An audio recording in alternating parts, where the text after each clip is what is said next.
Hello, all you ghosts and ghouls, fans of melodies and murders, listeners of macabre music. Sam Ostervoy here, hosting this week's episode of the Halloween Horror Hour podcast, and we're excited to bring you some spooky songs for everyday listening. You notice that we have a different host this week, and that's on purpose. All of us here want to bring you some fun new horror-related topics every week to keep things fresh as possible in the undead world. My guests this week are Mike Hodge. Hello, hello. You may know me better as Van Vidal from the Halloween Horror Hour. Absolutely. George Brandenburg. What's going on, guys? This is Discount Dracula, also from the Halloween Horror Hour. Daniel Flynn. Hey everyone, happy to be here for the first time, helping out with some music for the group, and happy to be talking about some music here. Yeah, thanks for joining. And of course, EE Talent. Hey, the Halloween Horror Hour is from me. And we've brought you a playlist of some of our favorite songs that do go bump in the night. Ian, kick us off with some of your quintessential Halloween listening. Thanks, Sam. We are going to be talking about some of the quintessential Halloween playlist music tonight. And because we want you to hear the music at home as well, we are going to have a playlist that'll be both on YouTube and Spotify so that you can go listen where you listen to music and you can listen along with us. So each of the tracks that we add this evening are going to be added to that playlist. And in the future, we're going to do more episodes just like this. And we're going to add more of those songs to this ever-increasing playlist until you can have music through your entire Halloween day. So let's start it off with the Wiggins Sisters, David Bowie's favorite band, The Shags. It's Halloween. This song is the quintessential Halloween song. I don't know if you guys agree, but this is absolutely fantastic. It harkens to the 1960s Halloween trick-or-treating experience. All the dummies are made up and stuffed. All the ghosts and ghouls will be there. Even Dracula will be there. And it's time for fun, not just for one, but for everyone. It's Halloween. It's Halloween. Yeah. It's Halloween. It's Halloween. It's Halloween. Yeah. And, they've invented a new form of syncopated rhythm that, nobody A can... generous description. Yeah. Okay, fine. We have to be real. What do other people feel about this song? Because I've listened to this song so much that I only it is. It sounds like I mix sleeping pills with beer, I'll say that. Yeah, exactly. Like the first time I listened to this, you had sent it to me on a computer, and I was trying to close other tabs, figuring out where the drums were coming from. I love that the vocals being so out in their own dimension makes it very clear that they want you to hear every single word that is being said. Every one of them. To me, the Shags in general, though, the Shags are like the Tommy Wiseau of music. They're just a train Is that a wreck. compliment? You can't. Well, you have to take it the way you want to take Tommy Wiseau. Oh, that's fair. This is like there's the, or you could even call them the Plan 9 of music. They're just like there's so much a train wreck you can't look away, but then it has its own charm for being so disconnected from everything that is considered good in music. Yeah, and I can definitely see where Bowie would like them. Yeah, this album, it is a favorite of Bowie's. Kurt Cobain of Nirvana was really into them. It's so divorced from the preconceived notions we have of music, because the dad was just like, rock bands are popular. I'm going to buy all of my daughter's instruments and we're going to record an album.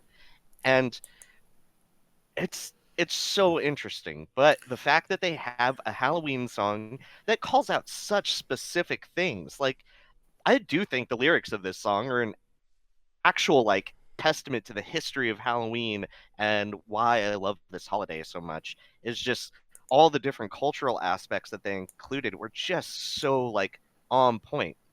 But I am biased. I love this song. I think it is the Halloween song. Recently I was in New Orleans, and I had a bartender put this on at a bar, and it divided the room in half. And Because they all went for the different emergency exits? Or no, I'm just kidding. It's a fine song. I couldn't resist. yeah. But man, it was like the people that like Halloween really love this song, and I am just so happy whenever I get to turn people on to it. I And have I'm never heard of surprised this it's one. not more well known. Yeah, no, Oh, that's really? I I'm- mean, I've heard it obviously because I know Ian in any sense, and we work on horror items together, so of course he's played it. And it's grown on me over time as being, as I introduced it to him and him talking about it, quintessentially Halloween, because it's so like that off syncopation between the lyrics and the drums feels so like cognitively jarring that it feels like it's perfect for Halloween. You want Halloween to be spooky and weird and crazy and out there and controversial, I guess, and that's what the song feels like I to should me. say that While still feeling fun. I just should say that I was joking. I actually really do like the way it sounds, how it's sort of antiquated and haunting in its own way. It's very much of its time. I like to joke around it. I was really happy that you introduced me to this one. I never probably would have heard it before. yeah, and I've tried to like learn how to play this song, and like I'm a fairly decent guitar player. Like, I warm up by playing Mood for a Day by Steve Howe, the Yes song, but I cannot figure out how to play the song because it is so just the antithesis to like playing music. Nicely Part put. of what makes it work as a Halloween song, or just even a creepy, spooky song, is that it is so discordant that it just Love that word. there's no way that it sits well with you. It's like, and not apologies to you, Ian, but it really reminds me of the kind of thing that like Buffalo Bill would be listening to when he's not telling people to rub lotion on their skin. I think Ian might take that as a compliment. There you go. I'd fuck me. Do you guys? No, just a fun fact for you serial killer hounds out there. Dennis Nielsen, famous British serial killer, his favorite song was "Oh Superman." Are you guys familiar with that creepy discordant track? Absolutely, and Superman I'm gonna from, bring yeah, Laurie Lori. Yep, we'll talk We'll about talk that about that on a future episode. for We sure. can't forget "Oh Superman" and the connection to Dennis Oh. Nielsen. Laurie Anderson is just a great artist in general, but yeah, save that for later. Put a pin in it. Awesome. Well, on that note, I think actually, Mike Hodge, we're going to move on to you. Thanks for bringing some more songs to the list. What do you got going for us to listen to? Well, the first song, which I have, is Bela Lugosi's Dead. It's one of the quintessential early goth songs. And I picked it over something like Skinny Puppy's Stairs and Flowers, which I'll definitely include in a future playlist. But just because it's that early quintessential goth. And so I don't find it like the story I don't think is very horrifying, but it's just the mood of the music. It's just so, we're dead, we're dead, we're dead. Okay, so obviously this song has to be on every Halloween playlist because Of it's about course. Bela Lugosi. Bela Lugosi, who is Dracula. Like OG he is Dracula, and I should know. Yeah, I'm Discount. he is. Yeah, exactly, exactly. His long lost step cousin? Yeah, I don't know. no, straight son that he just absolutely does not want anything to do with. Yeah, lives in he's Pennsylvania. not the Got it. son of Dracula. He's the other son of Dracula. Yeah, I was the one that was really into Pokemon cards and gymnastics. He doesn't talk about me too much. Yeah. All right, so back to how do you say the name of this to band, Bill- by the way? Bajas. Bajas. Bajas. Thank you. Bajas. Bajas. Bela It's from- Lugosi's dead. It's from the Bajas art movement, which was from, I think, the 30s, 20s and 30s. Okay. Do we have a date? Like when I should find the dates of when this song is. Do you know from around This when was this song from is? 82. 82. Oh, the This exact song- year. Yeah. And written, produced by all four of them in Bauhaus. That's pretty cool. And I mean, like, it just, every part of the song just feels like all of them are just kind of in motion together to just draw this whole, like, feeling out of this underlying tension. I've really liked how, like, there's just, it almost felt like a click track of the drums underneath just, but throughout 9.5 minutes of that. It's like the precursors of what would become like the little harder driving, not exactly sledge rock.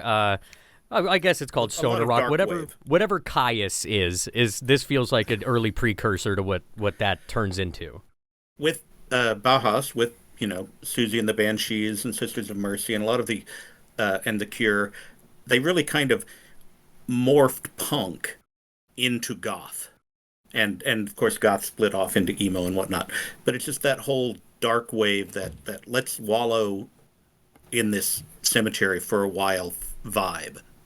And it's just it's one of the songs where you played, and I have a variety of songs that I've played for people, especially back in the 1980s, and they would invariably say, "That's one of the scariest things I've ever heard." And Bela Lugosi's Dead falls smack into that category. It gives the listener, especially listeners who aren't like us, that's so outside of the box, and So, Bauhaus is one of the quintessential goth bands, as Mike has pointed out. One important band that he left off that list was Joy Division. definitely. Sorry. Yeah, so Joy Division, Bauhaus, Susie and the Banshees, those are like, when I think of goth music, that's what I think of, which is interesting because it's also all of it's kind of really dancey. Bauhaus being the 1930s artistic style is interesting because in the 1930s, Bela Lugosi and the Lumley family was very influenced by German Expressionism, Bauhaus being a German word for construction house. Also, anecdotally, Joy Division is what they called the brothel in Auschwitz. Yep, So I had just learned that the other day. Yeah, so that's really depressing. But Hey, that's Yeah. goth for you, I guess. I was just gonna Jeez. say, like, if it's not bumming you out, it's not doing it right. Well, and Yeah. these folks recorded this. I mean, this is their first recording ever, right? This is off their first, technically an EP that gets released later on, but this is their debut single and first recording session, and turns into 4 tracks that are kind of define who they are as a band. What a fun addition to this playlist of necessary Halloween songs. I mean, as everyone's saying, put this on in the background, and your party's only going to get creepier, it feels like, right? I Oh, love to make also, my party creepy. just as a closeout, there is a video out there where people turned a bunch of bats right side up, like they're hanging upside down like bats normally do. They flip the video over, they put it to Bela Lugosi's Dead, and it looks like the coolest goth dance party. If you can find I've that seen video I've out seen there, that video. It's amazing. I forgot Yeah. all about that. Yeah, big recommendation there. bat dance party to Bela Lugosi's Dead. Dance party. I feel like a dance party is a pretty good transition to our next song. Daniel, here you've brought us another. I would say not a classic Halloween song or a classic spooky song. Something that's off the beaten path. Yeah, for sure. In the same way that I'm very excited to re-listen to Bela Lugosi's Dead because I Mhm. have no awareness of the goth genre. That sounds like a great entry point for me. Any of y'all who are, looking for an entry point into classical music that isn't maybe what you're assuming it to be, not necessarily boring. This is a straight banger all the way back from 1830. And the way I could sum this up before we maybe y'all out there listeners take a listen to this, opium is a hell of a drug. I think that's one thing I could say that sums up a lot of this in the context. And what's the around it. song? So I'm drawing it way out Oh, here. sorry. This is "Dream of a Witch's Sabbath" from Symphonie Fantastique, composed by Hector Berlioz. So that's our next one here.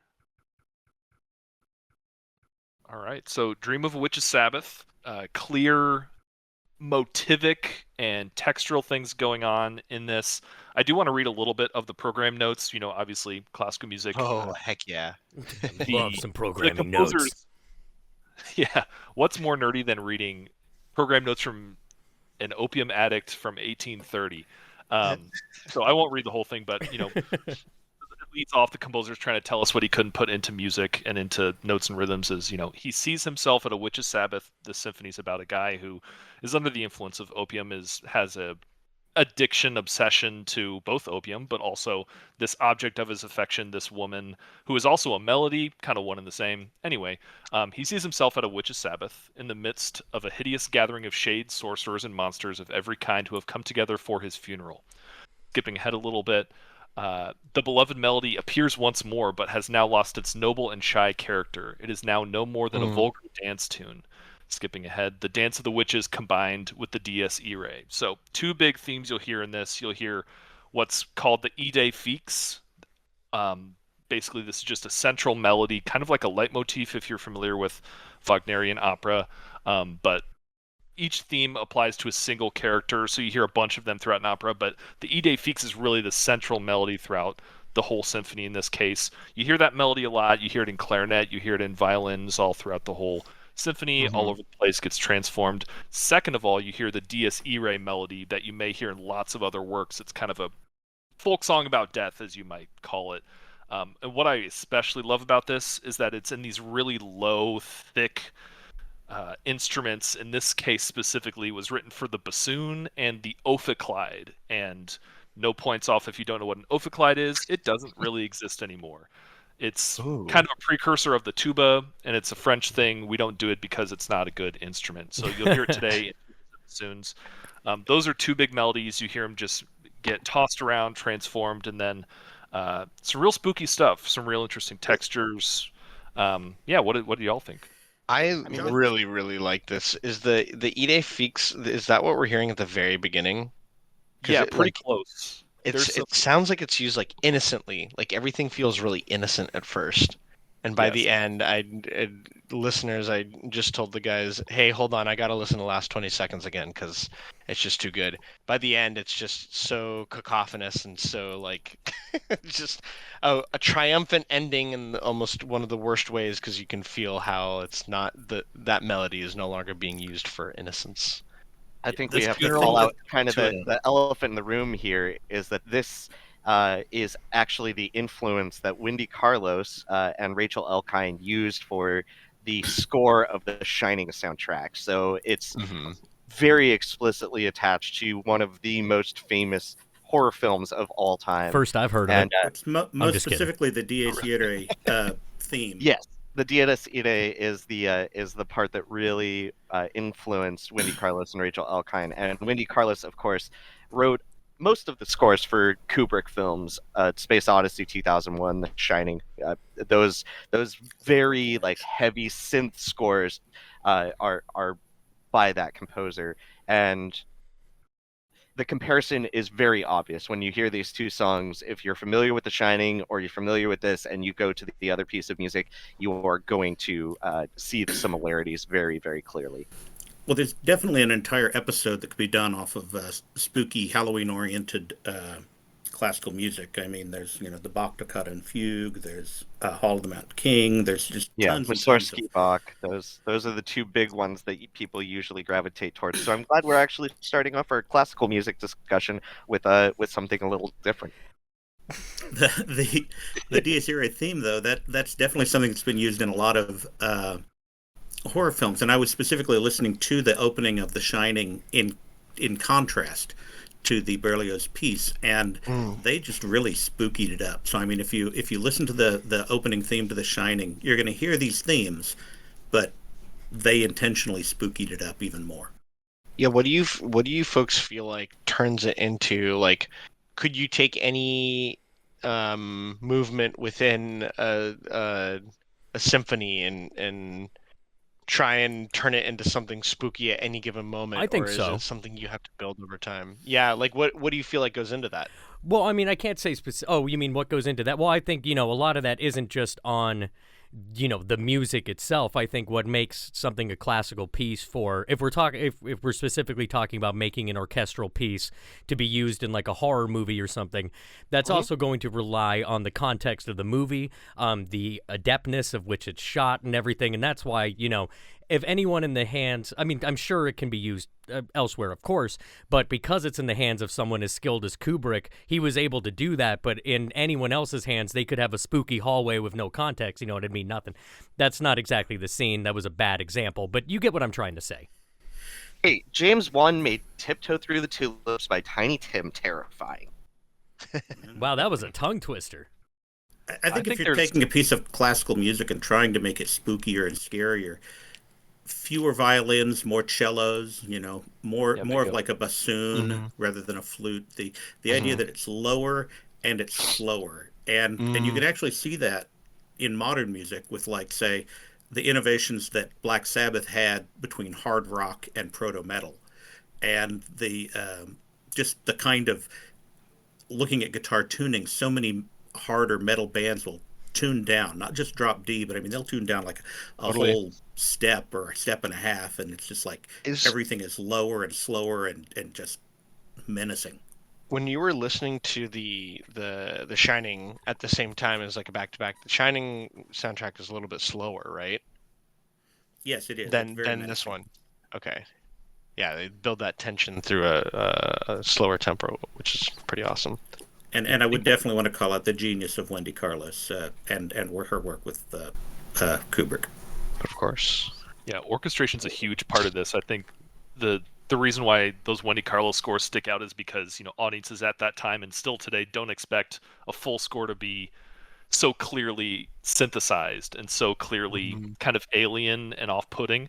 And this is the same way audiences felt in 1830. They were like, wait, you can do that with an orchestra? And, this has occurred throughout history. Audiences rioted in Paris when Stravinsky wrote The Rite of Spring because the first thing you hear is a bassoon playing way, way, way higher than they thought it should at the time. So very effectual to do things with orchestration. Hey, rather than bring just- back art riots, Like I want art to move me so much I'm rioting, dog. I'm good Yeah, with let's- like civil discourse and not rioting, but I just like art, bro. I think it still happens. It's just you're on the right side of history, so you're not part of the rioting part, Sam. I'm gonna That's- trash. I'm what gonna happens. trash your home for saying that. I mean, what? People people still get upset about art all of the time. It's just we're not those people. fair. I think Sam was wanting more of a joyful riot, like say what happened in L.A. after the Dodgers won. Yeah, where they Joyful. they shot all those pink Roman candles at people's cars. It was festive. Yeah, joyful. Well, speaking of festive, we're gonna move on to our next song. Yes, here. that was some heady stuff. George. Let's get stupid. Okay, so let's move on a complete 180, and let's hear "Scary," or let's talk about "Scary" by Megan Thee Stallion. Yeah. That is Miss Nasty. You guys listening don't know. A couple of our guys here just heard that for the first time, and I could not get them back to the booth. They were having too much fun popping those apple bottoms in their spookiest way. Have you guys ever heard theremin used so effectively in a rap song? I know it's Oh in my a lot of gosh. them. I can count on one hand the number of times I've heard theremin outside of my usual things I listen to, so that was a joy. You know, guys, my I can count on one finger how many times I've heard it used in a rap beat. I listen to Carolina Hayek a lot, and she's a famous Austrian theremin player who covers Kate Bush songs.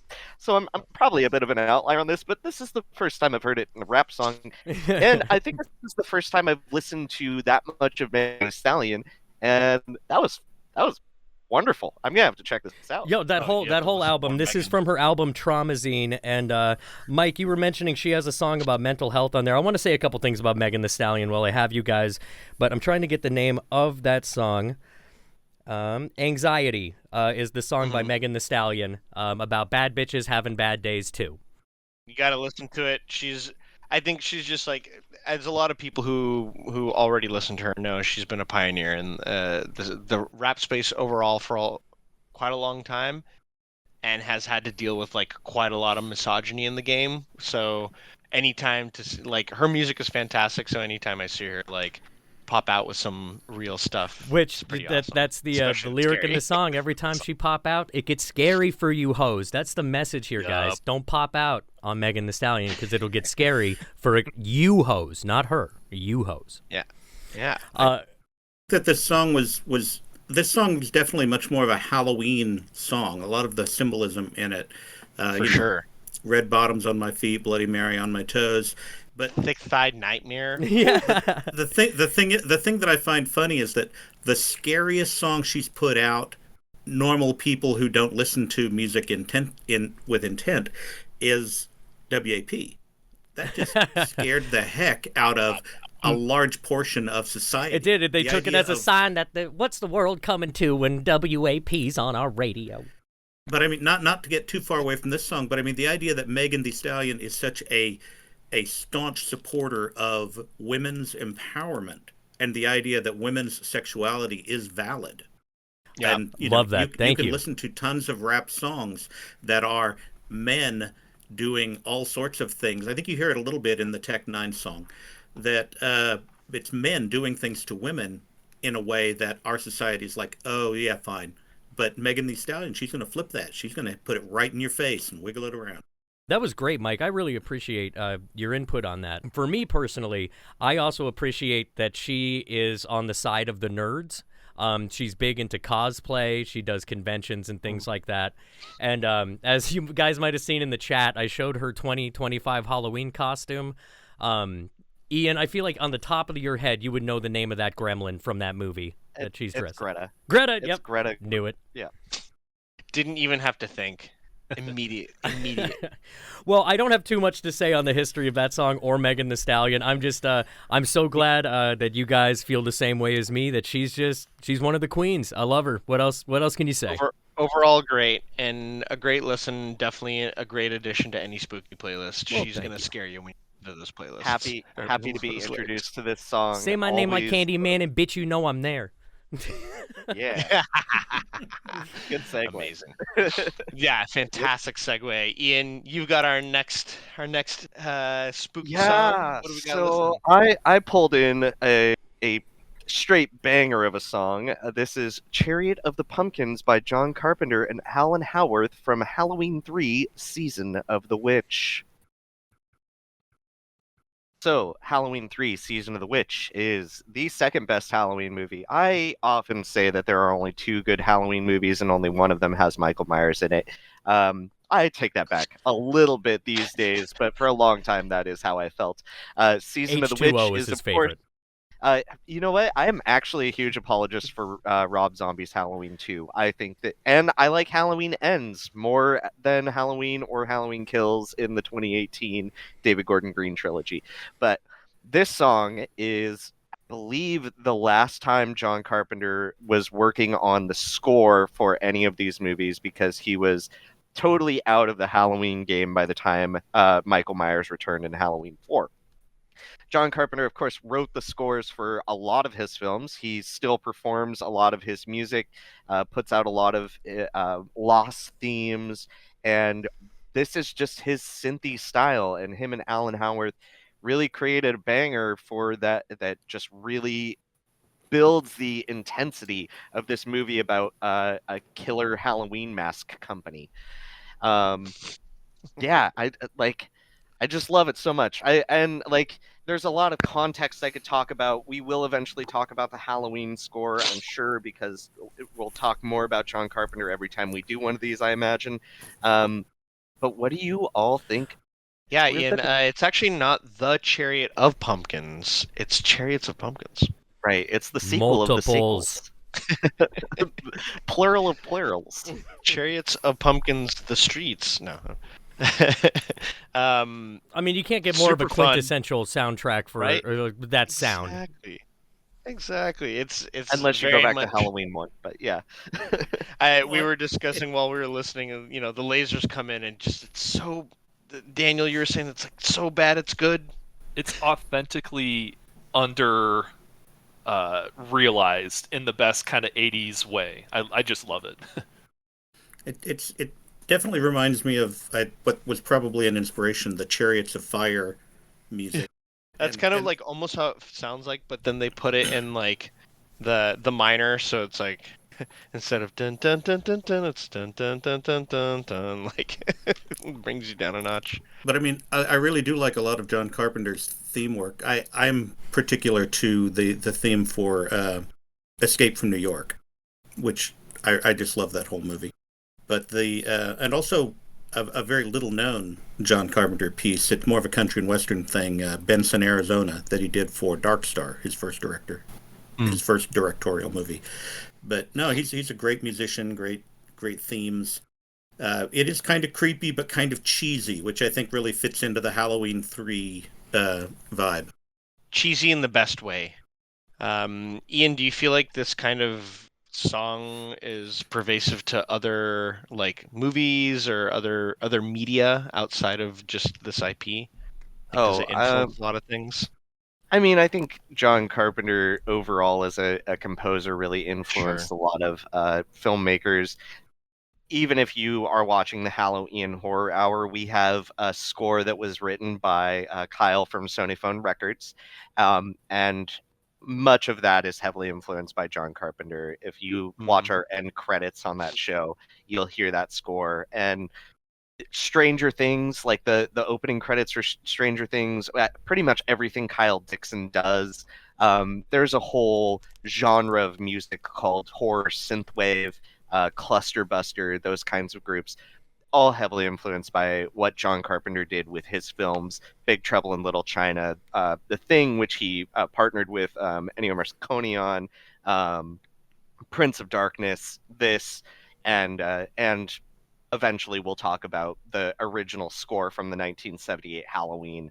Just heavily influence all of what we think of as that 80s nostalgia that is popping up in films.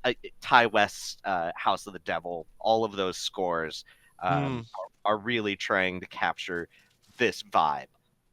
Well, I'm sure we'll have more to speak on John Carpenter when we do an entire episode in the future on him. Just a reminder to everyone to listen to some of our upcoming episodes where we'll actually deep dive not only on these fun playlists, but even into major composers in the horror genre, or even some major artists that we feel like align to a lot of what we listen to in terms of horror. And that's actually my segue into more of these artists, these creepy bands that we like to listen to. Mike Hodge, you've got another one for us. Yes, this time we have the Cramps with TV Set. The Cramps are a band that's in a subgenre called psychobilly, basically psychotic rockabilly. They live, Lux Interior, the lead singer, and Poison Ivy, they live Halloween every day. But it's not normal Halloween. They live a 1950s, 1960s Halloween every day. And this song, it's there are other songs on this list that are similar, but it's definitely a view of a story from a psychotic mindset. This takes me back to my days growing up in mosh pits and underground punk clubs and stuff like that. I took so many elbows to the face before I hit 18 to music just like this in some like public area's basement. What a creepy song. Thanks, Mike. Where do you pull that from? Do you listen to Cramps pretty often? I actually own several Cramps albums and saw them live in 1991. Where'd you see them? It was at Roseland in New York City. It's basically after Studio 54 closed down, they redid the club a few times, and one of them was Roseland. Was it specifically rock focused, punk focused, or anything like the Cramps are? They did a ton of rock and punk shows there, yeah. And Nice. I saw a couple of bands there, but yeah, no. In fact, I think that might have been where I saw Skinny Puppy a few months later. If we have any Alaskan listeners, there was a club in Anchorage called Millennium where a band like the Cramps would have absolutely gone by. We got lots of acts like that, and I'll bring up that place and we talk about the Misfits as well. But same kind of underground club energy. I keep picturing all those elbows and knees I took to the face in those mosh pits. It just always takes me back. There's such a unique correlation between the edgier surf music and horror, and I think this extends to like punk and horror as well. And the Cramps are like the cross point of that. Of that like skate surfy feeling and like Yeah, it's like me living in the Pacific Northwest. I haven't spent a lot of time surfing, but the Sure. origins of skateboarding come from surfing, so Exactly. that punk rock vibe like just edged into that. So like there's so many like surf rock bands that have this kind of vibe that really embody horror. Even we've Sam's even Jam. worked with some of them. Yeah, on Yeah, Sam's jams.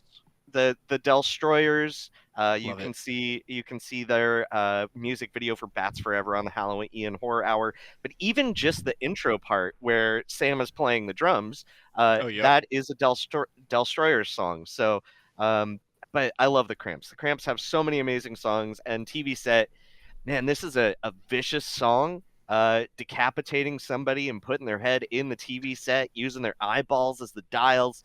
Such a just Yeah, classic but doing Clamp it style. but doing it in the beach song way, so it's fun. Yeah, so it's all Yeah. groovy, man. Yeah, And, exactly. Y'all talking about the use of the drums here, like, just got me thinking about, like, there's so many stylistic choices of how you can play the drums, of course, but like, Hmm. there's, I feel like this area, this punk genre, this psychobilly genre, which I'm learning about for the first time, which is very exciting. But like, there's such a wide range of like what I call like cymbal discipline. Like, you've got drummers who are always on cymbals, they multiple crash cymbals, hi hat all the time, ride cymbal. But then you have Mhm. drummers like this, which stick to floor toms, they stick Just to the bass tom. drums. And that allows so many things to shine, like the creepy lyrics of this that might otherwise be washed out by the cymbals. And so like, I'm always influenced and inspired by punk drummers because they do the most when it comes to treating the drum set as a total instrument. Hmm. But there's so many different approaches to do so. That's a really good point. Like, I especially love how it was so simple because it was just the tom, right? It was just something really basic, but it let everything else shine through, and they held such a clean beat at the same time. Another psychobilly or rockabilly psychobilly act that I think is not entirely Halloween every day, but definitely dips into that is the Reverend Horton Heat. Oh, absolutely. Just They're so good. Yeah, we'll bring up the Halloween dance on a future episode, I'm sure. well, You're I mean, writing all this down, writing this down. but there and yeah, I definitely have a lot of Horton Heat albums too. So it's, but Fantastic. the Cramps are great. They're just Halloween every day. I mean, the people who want to live Halloween every day, they just need to look at the Cramps. They did it. Totally agree. Now that's going to move us to our next artist. Not someone who lived Halloween every day, but lived his own, I would say his own truth, right, Daniel? Every single day. Kind of said a big F you to to all of big music and did his own thing. What do we got next? Yes, certainly a singular artist in a lot of ways, Frank Zappa. And, So and excited the song to hear you talk about him.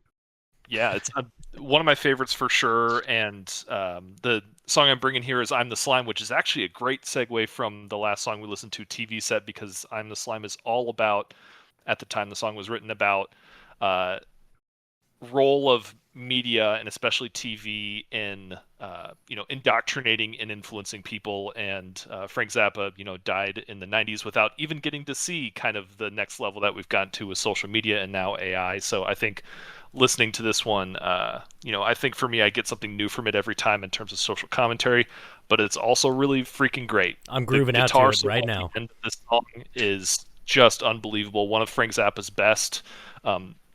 Yeah, let's get into it. I am the Slime, Frank Zappa, and the Mothers. Oh, I love Frank Zappa. Every time I hear that man. Yeah, man, I need to learn more about Zappa. I've always been curious, but I never know where to start. So moments like this, songs like this, that's really helpful. That's definitely going in my rotation. Thank you, man. This is Yeah, I'm definitely going to be always an just- artist we talk at more in depth about in the future. That's for sure. Sorry, Yeah, Mike. he's We're on a he's bit. always No, wanting. No, his whole thing is like you listen to him and he's always kind of got that middle finger to the establishment going. Love it. In just about everything I listen to Frank Zappa. Yeah, he stayed so truthful to that throughout his whole life. And I'm looking around on my bookshelf right now to find the biography about him that, if I remember correctly, was kind of his preferred telling of his life. I don't have it handy, but we'll figure it out. But yeah, a couple fun facts about this one. I want to call out a couple of the lyrics that are just really creepy, fit the theme well, but also make you think. Quote, "For I am destined to rule and regulate you. I may be vile and pernicious, but you can't look away." There's this spot where it says, "And eat the garbage that I feed you until the day that we don't need you, and you will do as you are told until the rights to you are sold," in a world where, our social media platforms have basically taught us that if you're not paying for something, you're the product. We've all, in some way, sold the rights to our attention to the highest bidder. There's a lot of lessons here that He would be so upset in today's age. He'd be so upset to see today's. Oh, I'm so happy he progression didn't of live to see capitalism. what's happening right now. I mean, yeah. Time and place is one thing for a generational talent, and I think he was in the right time and place and got out at a good time, I'd say. Zappa lives in a very transgressional space, and to a certain extent, personally, he was kind of uncompromising in that. But my own personal Zappa story Who doesn't have a personal Zappa story? Uh, I was calling up a radio station, and I think it was the '80s, early '80s, and I was requesting Frank Zappa, and the DJ was like, "Oh man, I'm sorry, I can't play Frank Zappa." And they're like, "What?" It's like, "Yeah, this guy named Joel in Chicago, he's banned Frank Zappa from our station."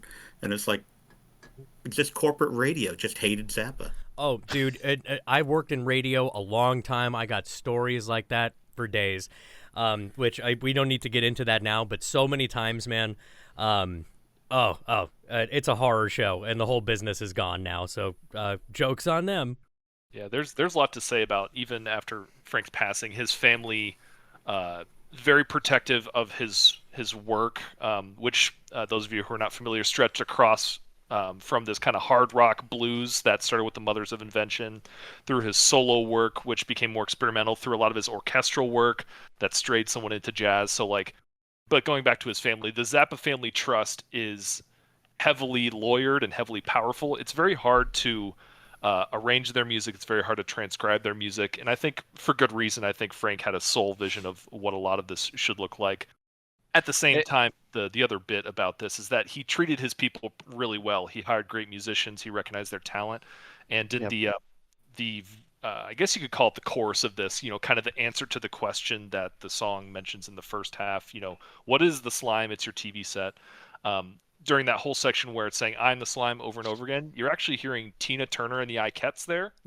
This was their studio that they recorded in, and Zappa was told by Ike Turner, "Hey, you can only pay them $25 because I'm in charge of Tina Turner and the Ikettes," but he paid them $25 plus an hourly rate. So Frank did right by them at a time when Tina Turner didn't have that autonomy that she later was able to realize for herself. That's a cool story. What a badass. And so groovy. To be able to make such, I think, I don't know why, but it feels like in the general zeitgeist, Zappa's seen as this guy who's like, you can't really listen to his music. It doesn't really make sense. Like, it's Zappa, right? Sounds perfect voice of someone who doesn't appreciate Frank Zappa. Exactly. What's going on with these guitars? He doesn't know what's going on, exactly. He Well, drops not in the and he's racism. funky as hell.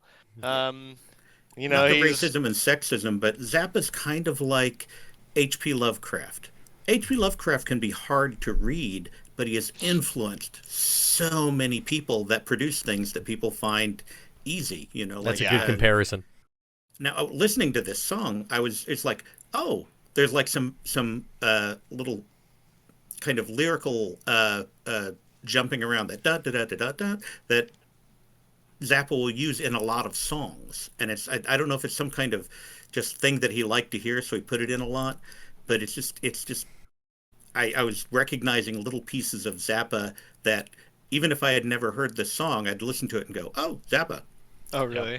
There's absolutely a hallmark of his compositional style. Like, he'll write some really esoteric stuff, but then he'll write something that's real quippy and small and suddenly very melodic and very tonal. It's really interesting to me that that's as salient to you as I think it is to me too. One thing I wanted to point out about this, though, is when I was listening to the song, it totally, just immediately triggered Television, the Drug of the Nation, the Disposable Heroes of Hypocrisy, which was recorded 20 years after. But still, it's just that whole, people are trying to tell us over and over again. That low again. Zappa voice really adds to it. Like, for some reason, it just felt like groovy Tom Waits to me. Like, Tom Waits. We'll probably end up with Tom Waits on here at some point. Oh, that would have been my addition if I didn't